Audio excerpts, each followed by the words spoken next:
வணக்கம். இன்னைக்கு நம்ம வீடியோவில் ஆனியன் சட்னி எப்படி செய்யலான்னு பார்க்கலாம். அதுக்காக நான் 5 வரமிளகாய் எடுத்திருக்கேன், ஒரு சின்ன துண்டு புளி, ஒரு 20 சின்ன வெங்காயம் சும்மா ரஃப்பாக கட் பண்ணி வச்சுருக்கேன். தாளிப்புக்கு கொஞ்சமாக கடுகு, கொஞ்சமாக கருவேப்பிலை, உப்பு தேவையான அளவு, நல்லெண்ணெய் தேவையான அளவு. இந்த ஆனியன் சட்னிக்கு நல்லெண்ணெய் யூஸ் பண்ணி பாருங்கள், டேஸ்ட்டு செம்மையாக இருக்கும். நாங்கள் எப்பயுமே நல்லெண்ணெய் தான் யூஸ் பண்ணுவேன். ஸோ இன்றைக்கும் நல்லெண்ணெய் எடுத்திருக்கேன். ஒரு பேன் எடுத்திருக்கேன், இதில் ஒரு 2 டேபிள் ஸ்பூன் நல்லெண்ணெய் சேர்த்துக்கிறேன். வரமிளகாய்,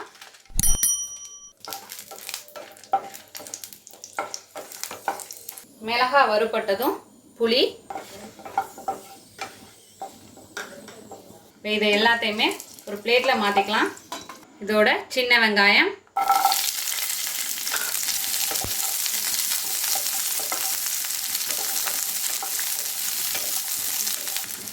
சட்னிக்கு தேவையான அளவு உப்பு,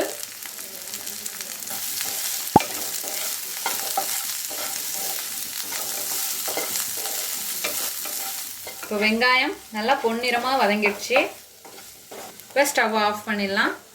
அதே பிளேட்டில் மாற்றிக்கிறேன். இப்போ இது நல்லா ஆறட்டும். ஆறுனதும் பேஸ்ட்டாக அரைச்சி எடுத்துகிட்டு வந்துடலாம். இப்போது இந்த அளவுக்கு அரைச்சி எடுத்துகிட்டு வந்தாச்சு. இப்போ தாளிப்புக்கு தாளிச்சிடலாம். இப்போது அதே பேனில் 1 டேபிள் ஸ்பூன் நல்லெண்ணெய். இப்போ எண்ணெய் சூடானதும் கடுகு, இப்போ கடுகு பொரிஞ்சதும் கருவேப்பிலை. இப்போ இதில் நம்ம அரைச்சி வச்சுருக்க சட்னியை சேர்த்துடலாம்.